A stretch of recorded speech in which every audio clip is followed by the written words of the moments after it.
अस्सलाम वालेकुम नाज़रीन, मैं हूं आपकी मेज़बान डॉक्टर अबीरा बाबर और आप देख रहे हैं मेरी बात कासिम अली शाह के साथ। हमेशा अपने शो में मुख्तलिफ टॉपिक्स के साथ हम हाजिर तो होते ही हैं, लेकिन साथ ही साथ कोई गेस्ट भी अक्सर हमारे साथ मौजूद होते हैं जो कि अपनी फील्ड के एक्सपर्ट होते हैं और इसके साथ ही साथ हम उनके साथ जो मौजू डिस्कस करते हैं वो आपके लिए कहीं ना कहीं फ़ायदेमंद ज़रूर होते हैं। तो आज का जो हमारा मौजू रहने वाला है वो रहेंगे स्टार्टअप्स। हम बात तो बहुत करते हैं एंटरप्रेन्योरशिप्स की, लेकिन अभी भी हम यूथ को कहीं ना कहीं गाइड करना उस तरह से नहीं कर पा रहे हैं जो हमें करना चाहिए। और उसके अलावा गाइडलाइंस के अलावा आईटी, ई कॉमर्स, इस सारी इंडस्ट्री की अगर हम बात करें तो हमें दूर से लगता है कि बहुत कुछ बहुत आसानी से मिल जाता है, लेकिन हकीकत क्या है ये हम आज के शो में जानेंगे। लेकिन उससे पहले शाह साहब को वेलकम करते हैं। अस्सलाम वालेकुम शाह साहब, जी कैसे हैं वालेकुम आप? डॉक्टर साहब, बहुत बहुत शुक्रिया। और मैं तो जब भी कोई यंग एंटरप्रेन्योर देखता हूँ मुझे बड़ी खुशी होती है, और आज के हमारे गेस्ट भी इंतहा की खुशी के ये एक बड़ा काम कर रहे हैं।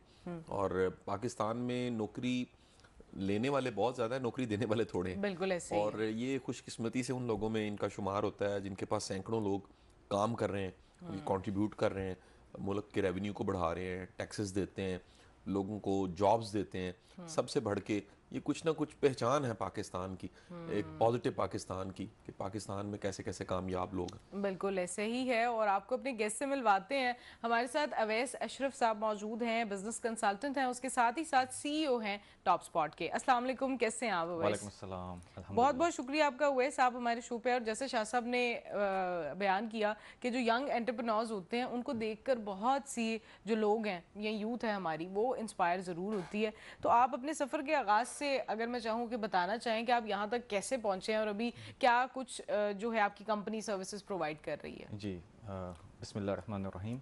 मैं स्टार्ट करूँगा। मेरी जर्नी अराउंड 2003 में स्टार्ट हुई। मैंने कॉलेज में एडमिशन लिया था फैसलाबाद में। तो मैं नोटिस बोर्ड, मतलब वॉक करके जा रहा था कॉरिडोर से, तो मुझे एक नोटिस बोर्ड नज़र आया। वहाँ पे मैंने देखा एक कंटेंट राइटर की ज़रूरत है। तो आई थॉट कि अप्लाई करते हैं इसके लिए, क्यों नहीं, क्योंकि एक जॉब है, प्लस उस टाइम कॉलेज लाइफ थी। कॉलेज लाइफ में थोड़े पैसे हो जाए तो दोस्तों के साथ स्पेंड करना और इस तरह की चीज़ें। तो अप्लाइड फॉर दैट जॉब, मुझे जॉब मिल गई। और उस टाइम वो कंपनी सर्च इंजन ऑप्टिमाइजेशन पे काम कर रही थी। अच्छा। Nobody in Pakistan at that time उस चीज़ पे कोई काम नहीं कर रहा था। तो वहाँ से मेरी हैंड्स ऑन ट्रेनिंग हुई। अल्हम्दुलिल्लाह तकरीबन 3 से 4 साल मैंने उस कंपनी में जॉब की, ट्रेनिंग ली। लेकिन मेरा माइंडसेट था कि बिज़नेस करना है। तो इवेंचुअली मैंने उस कंपनी को छोड़ा और मैंने फ्रीलांसिंग प्लेटफॉर्म्स होते थे तब, ई लांस होता था। अब वो अपवर्क बन चुका हुआ है, अपवर्क ने उसको ख़रीद लिया हुआ है। तो ई लांस से मैंने अपना करियर का आगाज़ किया, तो बिज़नेस के करियर का। तो तकरीबन आप कह लें कि it took me around 2 years, 2 to 3 years to start earning कुछ डिसेंट अमाउंट ऑफ मनी, अच्छा। जिससे मुझे हो फील कि यार ठीक है, ये गुड इनफ है अब। तो उससे पहले 2 साल जो आपने गुजारे, जाहिर है अपने बिजनेस में आप इन्वेस्ट भी कर रहे होंगे, बहुत फायदे नुकसान सब साथ साथ चल रहे होंगे। तो वो आपने पहले से मतलब एक सर्टेन अमाउंट सेव करके रखी हुई थी या क्या आपका वो सिलसिला था? वो टफ टाइम होगा, उसके बारे में बताइए। कोई इन्वेस्टमेंट नहीं थी इसमें। It was completely skill based था कि आपके पास एक स्किल आ गई है सर्च ठीक इंजन है। ऑप्टिमाइजेशन की। आप जो है क्लाइंट्स ने प्रोजेक्ट्स वहाँ पे अपने पोस्ट करने हैं, आपने उस पर बिड करने हैं कि ये काम मैं आपका कर सकता हूँ, और वहाँ से वैसे प्रोजेक्ट्स लेना हमने शुरू किए। अगर आप जर्नी की बात करें तो पहले 3 महीने तो बिल्कुल ज़ीरो, कुछ भी नहीं कमा सके। उसके बाद अचानक से, मगर ये था कंसिस्टेंसी थी जो मुझे एक लगता है की फैक्टर जो था मेरे प्रोजेक्ट विन करने में, वो मेरी कंसिस्टेंसी थी। बिड्स करते गए और अल्टीमेटली पहला प्रोजेक्ट $650 का तकरीबन मिला। माशाल्लाह। और वाओ, वो दैट्स एक बहुत बड़ी अमेजिंग। विन थी। वो ऐसा था कि क्या कमाल हो गया एंड कि व्हिच सही। Year that was? That was about 2006-2007। तो ओके। बहुत बहुत अच्छी सही। अमाउंट है ये। और जी हाँ। स्टूडेंट लाइफ का जमाना होगा जी हाँ, आपका। उस जी। टाइम मेरा कॉलेज ख़त्म ही हुआ था और अच्छा। मैंने अपना जो है वो इलाज स्टार्ट पे, कर लिया। जी हाँ, अच्छा शाह साहब, स्टार्ट कर इन्होंने दिया। जो अपने एक कह लें कि एक बात की कि बहुत सारे टाइम इनके पास कोई रेवेन्यू नहीं था। जी। हम हमेशा ये जरूर बात करते हैं हम कामयाब हो गए, लेकिन कोई भी अपना ये वाला जो टाइम है, एक तो बहुत कम लोग बताते हैं और अगर कोई बताता भी है तो लोग यकीन नहीं करते हैं। ऐसे ही तो होता है। इस बारे में आप क्या अच्छा, कहेंगे? मेरा ख्याल है कि हमें कभी भी शर्म महसूस नहीं करनी चाहिए कि हाँ, हमने आगाज़ कहाँ से किया। अच्छा, मेरे ज़हन में तो एक सवाल आ रहा है, आप इजाज़त जरूर दें तो मैं जरूर सवाल पूछ जरूर। सकूँ। अब ऐसा बड़ी दुनिया को छोटा सा काम करती है, फिर वो छोटे से काम में मेहनत करते करते उस काम को ही करती रहती है। जी हाँ। मिसाल ले लीजिए, 8 घंटे काम किया तो इतने पैसे, 12 घंटे किया तो पैसे बढ़ गए, 16 घंटे किया, 2 शिफ्टें लगा ली और पैसे। लेकिन कुछ लोग ऐसे होते हैं, वो काम छोटा सा शुरू करते हैं और फिर बिजनेस का सोचते हैं कि हमें एक ऐसा सिस्टम बनाना है जिसमें और लोग भी शामिल हों, वो हमारे अंडर काम करें, हम कुछ गोल्स अचीव करें और जो म्यूचुअल बेनिफिट है वो ले लें। ये जो काम से, नौकरी से कारोबार का सफ़र है, आपके ख्याल में इसके लिए सबसे ज़रूरी चीज़ क्या है? सबसे ज़रूरी चीज़ नंबर 1 स्किल, नंबर 2 आपकी टीम। आपके पास स्किल है तो आप इनिशियल प्रोजेक्ट्स लेने में कामयाब हो सकते हो जो आप खुद कर सकते हो 8 घंटे 12 घंटे काम करके, जैसे आपने कहा।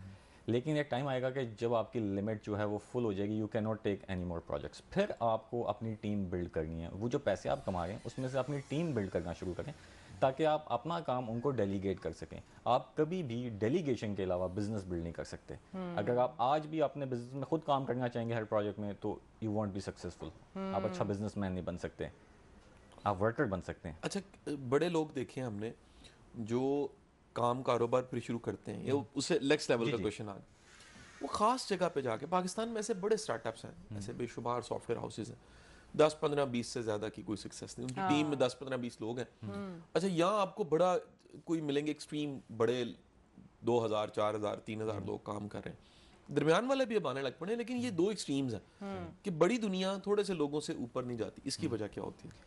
एक आप बड़ी कॉमन चीज़ देखेंगे, जो जो भी सॉफ्टवेयर हाउसेज या आईटी इंडस्ट्री कंपनीज बड़ी हैं, वो प्रोजेक्ट्स बाहर से लेके आ रही हैं। हाँ, बिल्कुल पाकिस्तान ऐसे से ही वो पाकिस्तान में प्रोजेक्ट नहीं है। नहीं कर रही हैं पाकिस्तान में। अगर आप पाकिस्तान में करेंगे तो आप 15-20 की टीम रह जाएंगे। उसकी रीज़न ये है कि पाकिस्तान में अवेयरनेस ही नहीं है।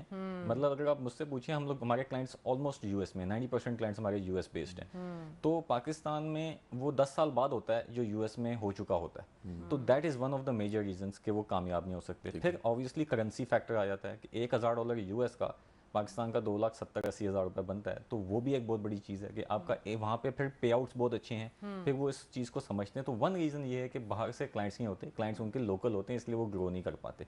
फिर वो कोई ऐसी स्ट्रैटेजी नहीं सोचते। दूसरा एक ये भी है, मैंने देखा नेटवर्किंग बड़ी कम है आपस में, कि एक सॉफ्टवेयर हाउस का ओनर है, उसके पास 1000 एम्प्लॉयज़ हैं, वो बैठे और अगलों को बताए कि मैंने इस तरह किया, आप भी ये करें तो आप ये कर सकते हैं, कामयाब हो जाएंगे इस तरह। तो वो अवेयरनेस या पढ़ाना बच्चों को जो कामयाब होना चाह रहे हैं, उनका छोटा सा बिजनेस है, तो वो भी उसमें एग्जिस्ट नहीं करता। अच्छा, इसमें पढ़ाने के साथ साथ अब हम देखते हैं कि बहुत सारे लोगों ने बहुत सारे शॉर्ट कोर्सेज भी शुरू कर दिए हैं, और उसमें अक्सर कह लें कि लोगों के साथ फेक या फ्रॉड भी हो जाते हैं।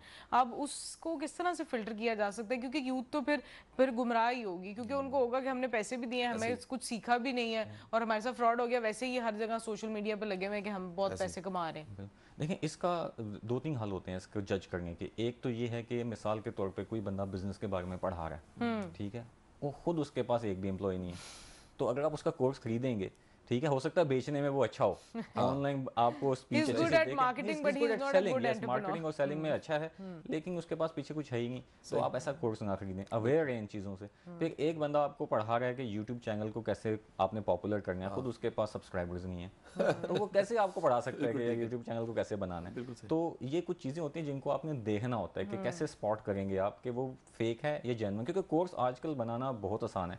आप कोई बुक पढ़ें, उसको नोट डाउन करें, उस पर कोर्स बना के आगे बेच दें। अच्छा, तो you have to be aware कि उसकी खुद की क्रेडिबिलिटी क्या है। शाह साहब, आप क्या समझते हैं इस बारे में, क्योंकि ये तो बहुत ज्यादा कह लें कि ट्रेंड ही बनता जा रहा है। अच्छा, इसमें एक जो है ना एस्पेक्ट, वो अवैध साहब ने बिल्कुल बहुत अच्छा बताया। अच्छा, एक एक्सपीरियंस मैंने और भी देखा है जी इसमें। हमारी कौम, बड़ी दुनिया जो है ना, वो शॉर्टकट के चक्कर में होती है। हाँ, बिल्कुल ये सही तो कह अच्छा, रहे वो चाहते हैं कि बस हम कोर्स करेंगे, और कोर्स को ऐसे करेंगे जैसे मैट्रिक इंटर एफएससी की थी, ठीक है, रट्टे लगाएंगे, कोर्स करेंगे, उसके बाद हमें पैसा कमाना आ सिर्फ जाएगा। एग्जाम पास कर लें। प्रैक्टिकल जो है ना, हाँ, जी उससे हाँ। हम बड़े दूर हैं। हाँ जी। प्रैक्टिकल से पूरी नेशन ही दूर है। यानी आप प्रैक्टिकल जो होते हैं मैट्रिक इंटर में, उनको देख लीजिए कैसे पास होते हैं, आप लैब्स देख लीजिए, आप प्रैक्टिकल वर्क देख लीजिए। मुझे किसी ने, ये यहीं पर ही बैठे हुए हमारे गेस्ट थे जी, उनका एक सॉफ्टवेयर हाउस था, उन्होंने बताया कि 90% बच्चे जो BS CS करके आ रहे हैं वो रखने के काबिल नहीं है, स्किल्स ही नहीं है उनके पास। अच्छा, फिर वो तैयार भी नहीं है कि उनको किसी इंक्यूबेशन के प्रोसेस से गुजारें और दोबारा ट्रैक पे लाके उनको जॉब शुरू करवाएं। वो कहते हैं नहीं जी, हम जो कुछ करना था कर चुके हैं, डिग्री हमारे पास है 4 साल की, अब हमें आप तोपों की सलामी के साथ एक नौकरी दीजिए और बेहतरीन तनख्वाह दीजिए, ऐसा मुमकिन नहीं। ये जो गैप है प्रैक्टिकल का और थ्योरी का, इसको कैसे ख़त्म किया जा सकता है? जी हाँ, अब इसकी एग्जांपल कुछ यूँ है कि हमारे पास बहुत ज़्यादा स्टूडेंट्स आते हैं UMT से, मुख्तलिफ यूनिवर्सिटी से, और आके ये पूछते हैं कि अभी हमने बैचलर्स कर लिया है, अब हमें जॉब चाहिए। तो जब उनसे स्किल का पूछा जाता है ना कि आपकी किस में स्किल है, तो वो ज़ीरो होते हैं। तो उनको मशवरा यही दिया जाता है कि भाई आप सबसे पहले अपनी कोई स्किल बनाएं। अगर कोई बैचलर्स कर रहा है, साथ में कोई जॉब करे, अपनी फील्ड से रेलेवेंट, आईटी से रेलेवेंट, ताकि उनकी स्किल हो। मैंने ये देखा है कि दो लोग, मैं आप मिसाल देता हूँ, मेरे पास एक स्टूडेंट आया, उसने तकरीबन सेकंड सेमेस्टर में था वो बैचलर्स के, उसको बोला कि आप क्या करना चाहते हो? मैं प्रोग्रामर बनना चाहता हूँ। ठीक है, आप प्रोग्रामिंग सीखना शुरू कर दें। उसने अपनी बैचलर्स डिग्री के दौरान प्रोग्रामिंग शुरू की, और प्रोग्रामिंग सीखने के बाद जब उसकी बैचलर्स ख़त्म हुआ, उसकी जॉब लगी 80,000 की। ठीक है, अब उसके जो दोस्त थे वो इंटर्नशिप ढूंढ रहे थे फ्री की। क्यों? क्योंकि उसने स्किल हासिल कर ली। हाँ, ठीक पहले है, से उसको आईटी skill कर तो ली। ऐसी इंडस्ट्री है जो स्किल के अलावा इसमें सिफारिश भी नहीं चलती। अगर अगले बंदे को skill स्किल ही नहीं है नहीं है तो- उसके पास, सही जी। उसको कहेंगे सॉफ्टवेयर बनाओ, बना ही नहीं सकता, तो उसको किस चीज़ बिल्कुल की सही जी। पे आउट होंगे, नहीं हो सकते। तो you need to have a skill, ये सबसे इंपॉर्टेंट चीज़ है आईटी में। अच्छा, यानी स्किल्स मतलब ये वही फील्ड है जिसकी वजह से हम हमेशा शाह साहब तो हमेशा ही यही कहते हैं कि एजुकेशन हमारी स्किलफुल होनी चाहिए, लेकिन that's the only field I guess जिनके इतने सारे एक्सपर्ट्स से हम मिलते हैं, वो कहते हैं आप एजुकेशन ले ही ना, सिर्फ स्किल ले लें।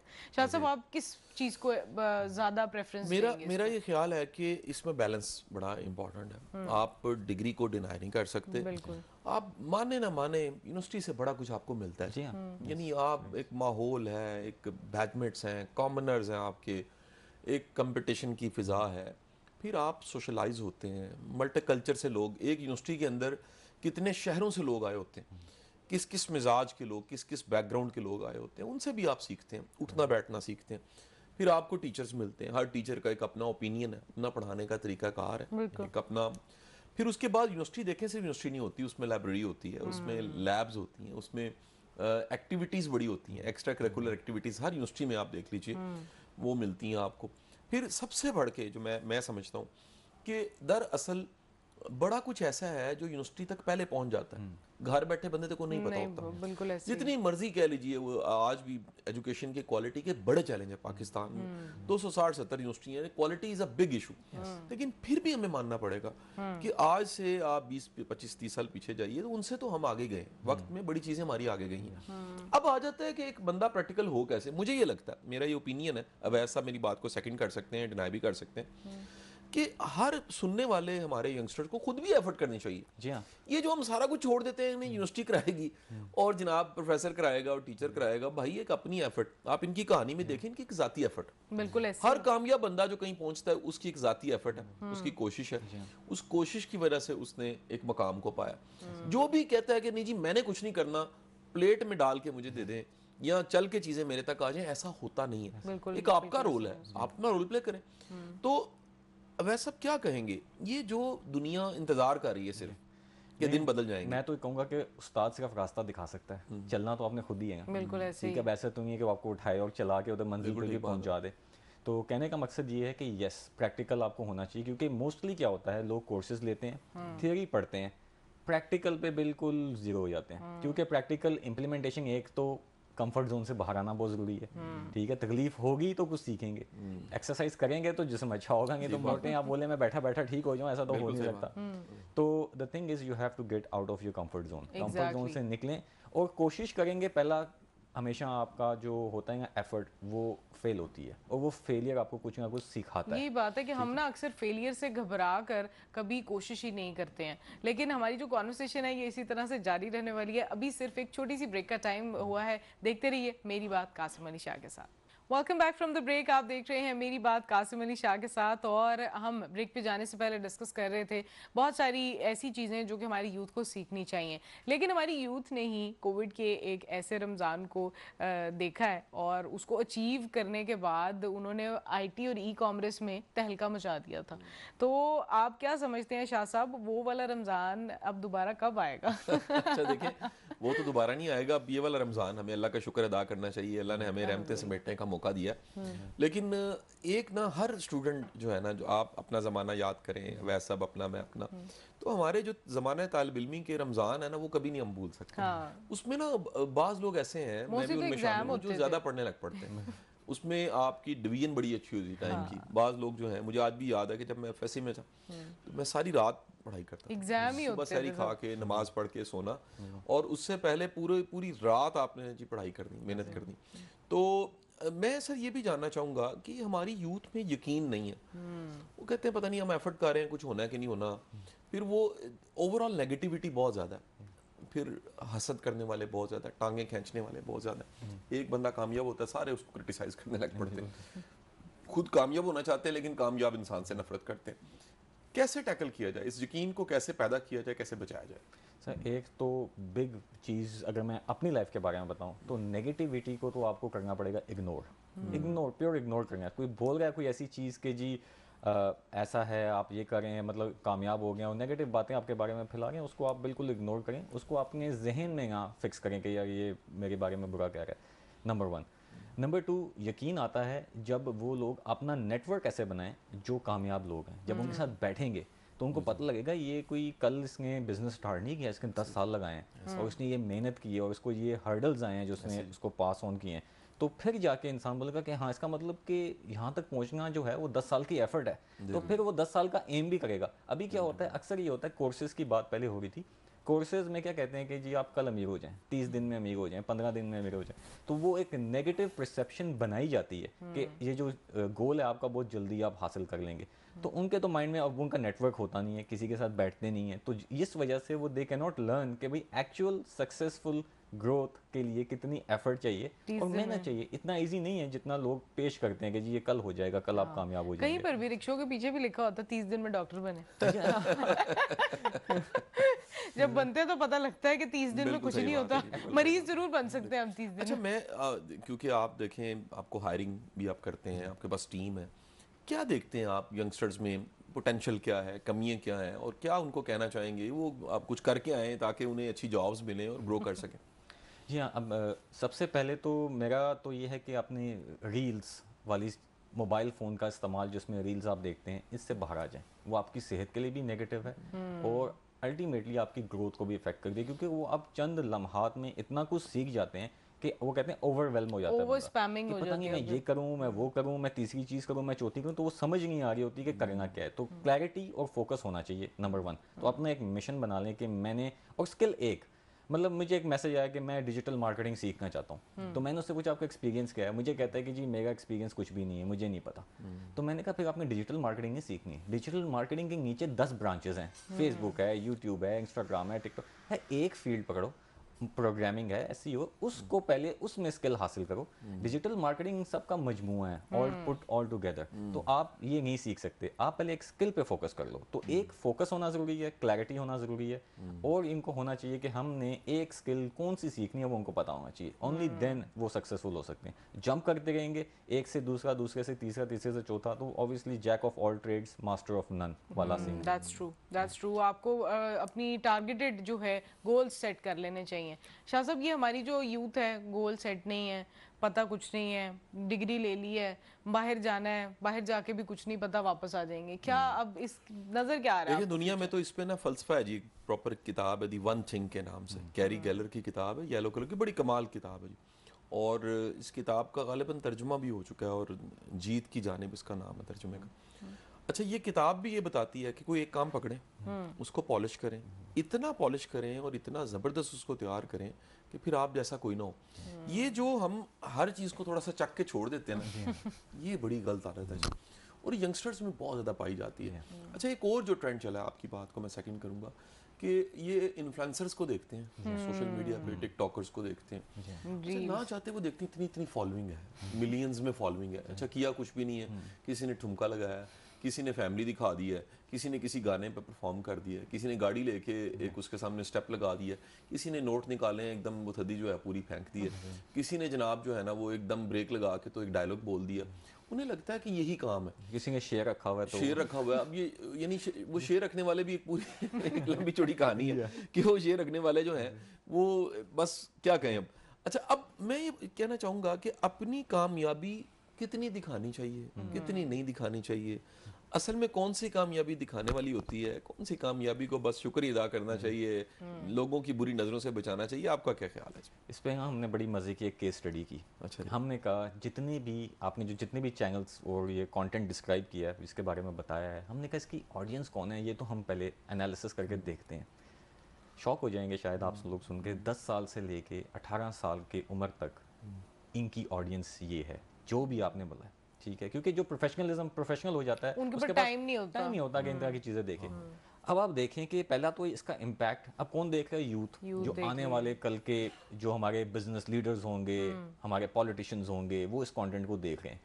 तो उनके ऊपर क्या मेंटल असरात इसके जा रहे हैं, क्या सीख रहे हैं वो इस चीज़ जो से। जेन जी है मोस्ट डेंजरस ये आने वाली जनरेशन रहेगी हमारी, क्योंकि अभी I was reading and research और उस पर इतनी ज़्यादा इंकशाफात किए हुए थे कि जेन जी जो है वो दुनिया में अब तक, जब से दुनिया बनी अब तक सबसे बुरी जनरेशन रहने वाली है, जिसको मेंटल इश्यूज भी बहुत जल्दी रहेंगे और उसको कोई उनकी स्टेबिलिटी नहीं होगी देखिए कहीं हम पर। मार्केटिंग के में ना, हम तो मार्केटिंग करते हैं तो हम ये देखते हैं कि अब अटेंशन स्पैम कितना है। बहुत कम मैं है। अब जाता हूँ 2007 से लेके अभी तक, क्योंकि हम लोग कंसिस्टेंटली इसको ट्रैक कर रहे होते हैं। ठीक है, पहले था 30 मिनट, फिर हो गया 15 मिनट, अब हो गया 3.5 मिनट, 7 मिनट हुआ, फिर 3.5 मिनट। तो इस वक्त आवाम का अटेंशन मतलब 3.5 मिनट से ज़्यादा और 15 सेकंड की रील है, 15 सेकंड की, और 15 ये सेकंड अटेंशन की रील स्पैम है, मजीद ऊपर कम चली करी जाती है। है। ठीक है, तो मेंटल हेल्थ तो आपकी डिस्टर्ब होगी होगी। वही अब हर चीज में हम कहते थे ना 3 सेकंड में अगर कुछ हिट कर गया तो कर गया, नहीं तो ऐड फारिग। लेकिन हमने इतनी सारी बातें तो कर ली, लेकिन जो हमारी गुड न्यूज़ है वो हमारे सेगमेंट का हिस्सा होती है। और मैं चाहूंगी शाह साहब, जो हमारे व्यूअर्स हैं इतनी सारी नेगेटिव बातें तो हर वक्त सुनते रहते हैं, हमारे शो में पॉजिटिव बातें होती है, तो आप इनको जो है ना गुड न्यूज़ शेयर कर दें। अच्छा देखें जी, गुड न्यूज़ ये है कि मैं पिछले कुछ सालों से देख रहा हूँ हमारे कई अखबारात खैर की खबर को और खैर के आर्टिकल्स को लाजमी छापते हैं। तो मेरे आर्टिकल्स कई जगह छपते हैं। बिल्कुल ऐसे ही। तागिल अर्ज़ है तकरीबन हफ्ते के 5 या 6 आर्टिकल्स मुख्तलिफ अखबारों में छपते हैं। और मैंने इसमें देखा कि पिछले 3 सालों से लगातार, मैं वो अखबारात के नाम भी लेना मैं चाहूँगा, दुनिया के मैगज़ीन में, संडे मैगज़ीन में पिछले 3-4 साल से छप रहा। अच्छा, एक पंजाबी अखबार है बलेखा, मुदस्सिर भट्ट साहब का, पिछले कई सालों से उसमें छप रहा। फिर उसके बाद मैंने देखा कि जी वो 92 का संडे मैगज़ीन था, उसमें तादेर छपता रहा, जहान पाकिस्तान तादेर छपता रहा, एक्सप्रेस में तादेर छपता रहा। अच्छा, मैंने देखा है कि इनके भी पढ़ने वाले मौजूद हैं। बिल्कुल ऐसे मैं ही। वैसा चंद दिन पहले जेल गया, मैं जेल में कभी कभी लेक्चर देने जाता हूँ या कोई सोशल वेलफेयर का काम करने जाता हूँ। तो उस दिन मेरा लेक्चर था कोट लखपत जेल में। तो जो वहाँ पर कैदी था उसी ने मेरा तारुफ करवाना था स्टेज पे आके। तो उसने मेरा तारुफ ये करवाया कि मैं सर को पिछले 3 साल से संडे मैगजीन में पढ़ रहा हूँ, अच्छा, क्योंकि वहाँ अखबार आता है। यकीन कीजिए मेरे पास ना एक शुक्र के एहसास थे और शुक्र के अल्फाज थे अल्लाह की बारगाह में कि या बारी ताला, मुझे भी नहीं खबर कि कैद व बंद में यहाँ पाबंद में कहीं पड़ा हुआ एक कैदी वो भी कहीं ना कहीं संडे के आर्टिकल का इंतज़ार करता है जिसमें होप होती है, जिसमें उम्मीद होती है। अच्छा, एक और मैं बात इसमें ऐड करना चाहूँगा। ये बात पिछले दिनों बड़ी एक प्यारी बात, मैं स्पेन में था तो मेरे बड़े ही प्यारे दोस्त हैं मलक अरशद साहब, उन्होंने ये कोट की। हॉलैंड आपको पता है वहाँ पर फ्लावर्स बहुत ज़्यादा हैं जी, फ्लावर्स की बहुत बड़ी इंडस्ट्री है।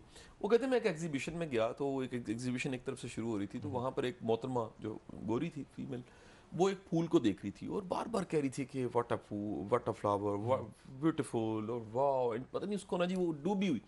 कहते हैं मैं 1.5 घंटा पूरी एग्जीबिशन देख के वापस आया तो वो वही देख के वही कह रही थी। इतनी माइंडफुल थी कि वो एक फूल को देख के ना उसके एहसास को एंजॉय कर रही थी। हमारा प्रॉब्लम ये है एज अ नेशन, हम खुशी को ऐसे करके पकड़ के फेंक देते हैं, खुशी को छोटी छोटी खुशियों को एंजॉय नहीं करते, अब्जॉर्व नहीं करते, उसको फील नहीं करते। आप देखें गाड़ी हम लेते हैं, कुछ दिनों के बाद उसकी वो मीनिंग ही नहीं रहते। हम कोई व्हीकल लेते हैं, कोई सेल फोन लेते हैं, 16 फोन कईयों ने ले लिया है, अब वो 17 का वेट कर रहे हैं। ठीक है, कपड़े हम लेते हैं, एक दफ़ा पहनते हैं, फिर नए कपड़ों का इंतजार करने लग पड़ते हैं। ये जो हम तेजी के साथ इस तरह करते हैं, इससे खुशियाँ जो है ना वो रहती कोई नहीं है बिल्कुल फिर, ऐसे और एक ही है। फ्रस्ट्रेशन पैदा हो जाती है। मेरा ख्याल है कि गुड न्यूज़ आज की यही है कि छोटी छोटी चीज़ों को खुशी एंजॉय को enjoy करना करें। और छोटे छोटे लम्हों को एंजॉय करके अल्लाह का शुक्र अदा करना, इससे बड़ी गुड न्यूज़ क्या हो सकती बिल्कुल ऐसे ही। और हमारे शो से भी पॉजिटिविटी लेना, ये भी एक जो है गुड न्यूज़ ही बिल्कुल है सही अवाम के लिए। और इसी के साथ एक ब्रेक का टाइम हुआ है, ब्रेक पर जाते हैं, ब्रेक के बाद वापस आएंगे और इसी कॉन्वर्सेशन को इसी तरह से जारी रखेंगे।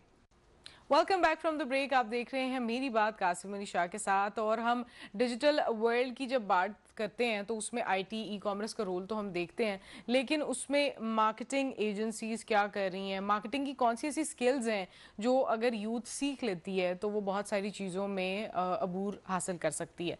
आप क्या कहना चाहेंगे इस बारे में कि marketing, because you are also a marketer, और आपने एक बड़ा यूनिक सा मार्केटिंग का एक कह लें एक तर्ज अमल जो है लॉन्च किया है, उसके बारे में बताएं किस तरह से हम इसको पाइपलाइन में लेकर जा सकते हैं। हर किसी को अपनी स्किल्स का नहीं अंदाजा होता, वो कौन से बच्चे हैं जो मार्केटिंग, सेल्स, इन सब में ज़्यादा अच्छे रह सकते हैं? देखिए, मार्केटिंग सेल्स के लोग, एनीबडी जो इंग्लिश अच्छी बोल सकता है, जिसकी कम्युनिकेशन स्किल्स अच्छी हैं, वो मार्केटिंग में आ सकता है। देखिए, मार्केटिंग के जो उसूल हैं, अगर वो चंद किताबें 8-10 किताबें पढ़ ले, ठीक है, वो मार्केटिंग की थियरी समझ जाएगा, प्रैक्टिकल नहीं, थियरी समझ जाएगा। अब उसको इम्प्लीमेंट करने के लिए ऑब्वियसली मार्केटिंग एक ऐसी चीज़ है जो हिट एंड मिस होता है। ऐसा नहीं होता कि आपने आज कोई आप एक गुरु मार्केटर हैं, वो और कोई ऑफर बना के उसको चलाने की कोशिश की और वो चलेगी ही चलेगी, ऐसा नहीं होता।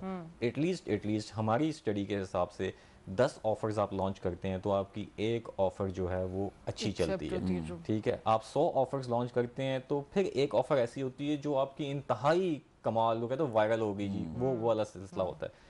तो ऑब्वियसली हमेशा हिट एंड मिस होता है क्योंकि आइडियाज़ होते हैं, ऑडियंसेस के बारे में, आप ऑडियंस के बारे में समझते हैं और उस हिसाब से अपनी ऑफर बना के चलाते हैं, और it's not the case all the time कि वो हमेशा हिट ही हो। तो वही बात है फेलियर की जो हमने पहले की थी। इवन आप अच्छे मार्केटर भी बन जाते हैं तो फेलियर ज़्यादा है और कामयाबियाँ कम होती हैं, कामयाब आप कम होते हैं। बिल्कुल ऐसे।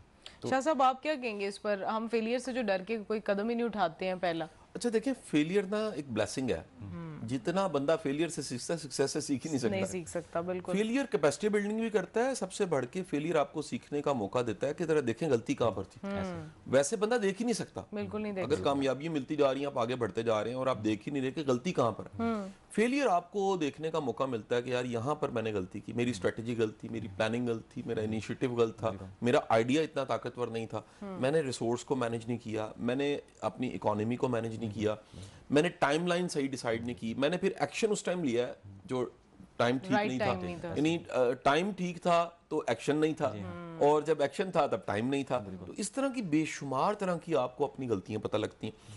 और फेलियर एक ब्लेसिंग के साथ साथ मैं बताऊं, फेलियर के साथ साथ आपका जिगरा भी बड़ा करता है। फेलियर आपको ना आपको मजबूत करता है, आपके मसल्स मजबूत होते हैं आने वाले नए चैलेंज के लिए, क्योंकि चैलेंज कभी खत्म नहीं होने। ये याद रखिए कि एक बंदे का काम नहीं आज चल रहा, चैलेंज है, चल जाएगा, नए चैलेंज आएंगे, फिर काम को बड़ा करना, फिर नए चैलेंज आएंगे। आप कई ऐसे प्रॉब्लम्स हैं, आप इस मुल्क में, दुनिया में किसी भी मुल्क में, ये नहीं हो सकता कि कोई हाथ पे हाथ धर के, टांग पे टांग धर के अपना काम चला ले। एफर्ट आपको लाजमी देनी पड़ती है और चैलेंज आपको आते आते हैं। इसमें कमाल ही होता है कि आप फेलियर से सीखें, अपनी कैपेसिटी बिल्डिंग करें और आगे बढ़ें। और अपॉर्चुनिटीज़ भी बहुत ज़्यादा आती हैं। मतलब आईटी में तो मैं ये समझता हूँ कि हर 10-15 साल बाद ना ग्राउंड तकरीबन लेवल हो जाता है। मिसाल के तौर पे सोशल मीडिया आया तो जो कंपनीज इस पे सर्च इंजन ऑप्टिमाइजेशन पे काम कर रही थी वो तो ठीक है चल रही थी, लेकिन एक नई अपॉर्चुनिटी आ गई कि सोशल मीडिया मार्केटिंग की। वो उस नई कंपनी को भी सीखनी है जीरो से, और वो जो जीरो से शुरू करा उसने भी सीखनी है, सबने सीखना है। एस्टैब्लिश बिजनेस के लिए भी वही ग्राउंड और बाकी सब ग्राउंड वही। अब चैट जीपीटी एआई आ गया, ठीक है, तो अब क्या हो गया, अब ग्राउंड फिर एक किस्म का लेवल हो चुका है। अगर कोई नई कंपनी इस वक्त अपनी बिल्ड करना चाहता है तो एआई एक बेहतरीन मौका है उसको क्विकली अपने आप बिजनेस को कामयाब करने का, क्योंकि ग्राउंड लेवल है, सारी कंपनीज अब जीरो से शुरू हो रही हैं। और मजे की बात, जो स्टार्टअप होता है ना उसकी स्पीड बहुत तेज होती है। एक बड़ी कंपनी होती है, उसने एक सीईओ ने मैसेज भेजना है, नीचे पहुंचते सिस्टम ज्यादा बड़ा होता है, दिनों में चला जाता है। जो वो घंटों में कर सकता है वो दिनों में काम होता है। तो ये एक बड़ी इंपॉर्टेंट चीज़ है। तो बीइंग अ स्टार्टअप अभी भी मौका है और मौका आता रहता है हमेशा। तो लुक एट द अपॉर्चुनिटी जो आपके पास आ रही है, उस अपॉर्चुनिटी को फौरन अवेल करने की कोशिश करें। बिल्कुल ऐसे ही है। स्टार्टअप्स के बारे में शाह साहब आप कुछ कहना चाहेंगे? स्टार्टअप्स की इन्होंने जैसे डिस्कस की, बड़ी प्रैक्टिकल बात है कि स्टार्टअप्स बड़े स्पीड अप होते हैं, वो जल्दी जल्दी काम हो रहा होता है। देखिए, हमारे तालीम के निज़ाम में स्टार्टअप्स को इनकरेज करना चाहिए, और इसको इनकरेज एकेडमियां भी कर सकती है। उसके साथ साथ एक कल्चर बनना चाहिए कि बच्चे कोई ना कोई अपना काम करके तो देखें ना। मुझे बड़ा अच्छा लगा, चंद दिन पहले मेरे जो सबसे छोटा बेटा है उसके स्कूल में छोटी छोटी शॉप्स बच्चों ने बनानी थी, तो वो उसने भी एक शॉप बनाई थी। तो मैं पाकिस्तान नहीं था, तो मुझे घर से तस्वीर आई कि जी ये बेटे ने इस शॉप पे, इस डिस्प्ले पे खड़े होके ये सेल की है। अपने बच्चे ने 6-7 साल के बच्चे ने। तो ये जो एक कल्चर है स्टार्टअप का, आगाज करने का, एंटरप्रेन्योर बनने का और एंटरप्रेन्योर मिसालें बनने का, और ये शर्म महसूस ना करने का कि यार ये मैं काम कर रहा हूँ, काम छोटा बड़ा, काम कोई छोटा बड़ा नहीं है।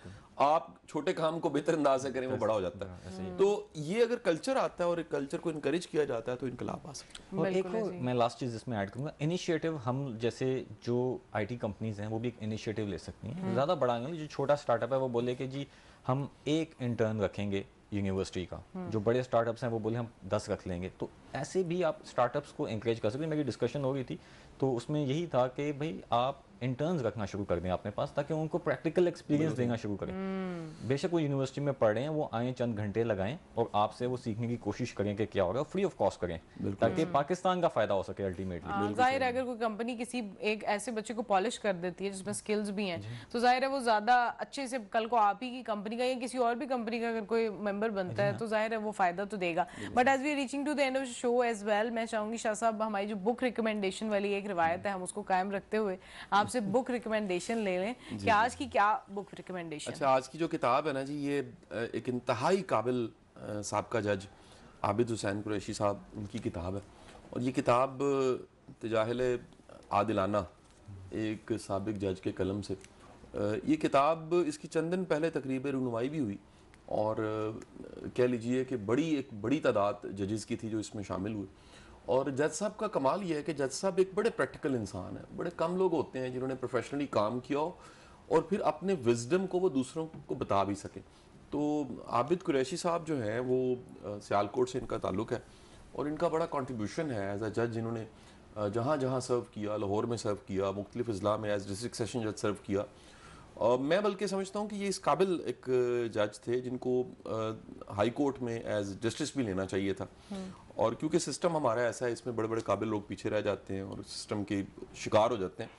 और आबिद कुरैशी साहब की इससे पहले वाली किताबें भी मैंने उनसे बड़ा कुछ सीखा जी। इस किताब में भी इंतहा का विजडम है और इनकी किताब जो है वो जो वकील है उसको भी पढ़नी चाहिए, हर जज को भी पढ़नी चाहिए और एक ज़िंदगी के असबाक सीखने के लिए भी इस किताब को ज़रूर पढ़ना चाहिए। बिल्कुल ऐसे ही है। बहुत बहुत शुक्रिया शाह साहब। आप कोई पैगाम देना चाहेंगे हमारे व्यूअर्स के लिए, यूथ के लिए और ऐसे लोगों के लिए जो कि अभी कोई बिजनेस स्टार्ट करना चाहते हैं? देखिए, मेरा मैसेज एक होता है, वो हमेशा ये होता है कि एक तो कंसिस्टेंट रहें। एक जिस भी इंडस्ट्री में आपने एंट्री आपकी हो गई है, जब जो भी स्किल आप सीखना चाह रहे हैं उसमें कंसिस्टेंट रहें, हार्ड वर्क करें और फेलियर से घबराएं मत, क्योंकि फेलियर जो है वो पार्ट ऑफ लाइफ है और उसी से आप सीखते हैं, तो इंशाल्लाह आप एक दिन कामयाब भी हो जाएंगे। बिल्कुल ऐसे ही है। शाह साहब, आपका क्या आखिरी पैगाम होगा यूथ के लिए? देखिए जी, मैं फिर अगेन ये बात मैं पहले भी कहता हूँ लेकिन आज फिर कहूँगा कि वो तमाम लोग जिन्होंने अचीव किया है, लाइक अवैध साहब अगर फैसलाबाद से शुरू करके यहाँ तक पहुँचे हैं, इनके जर्नी, इनके फुटस्टेप को देखा जाए और देखा जाए इन्होंने कैसे किया। अगर कोई भी शख्स टीवी पे आके सोशल मीडिया पे अपनी कहानी शेयर करता है, वो बड़ा कुछ सिखा जाता है। तो यंग लोगों के लिए, वो इनके पास जो काम कर रहे हैं, वो लोग जो पढ़ रहे हैं, उनके लिए बड़े ऐसे लेसन्स हैं जो आज के प्रोग्राम में थे, उनको सीखा जा सकता। बिल्कुल ऐसा ही है। और मेरा ख्याल है आज का शो वैसे ही इतना इन्फॉर्मेटिव था कि उससे बहुत कुछ सीखने को मिला होगा हमारे व्यूअर्स को भी। और इसी तरह के इन्फॉर्मेटिव शोज़ को देखते रहने के लिए मेरी बात कासिम अली शाह को इसी तरह से फॉलो करते रहिए। अपनी मेज़बान डॉक्टर रबीरा बाबर को इजाज़त दीजिए। बहुत जल्द दोबारा मुलाकात होगी। तब तक आपका और हम सबका अल्लाह हामी नासिर।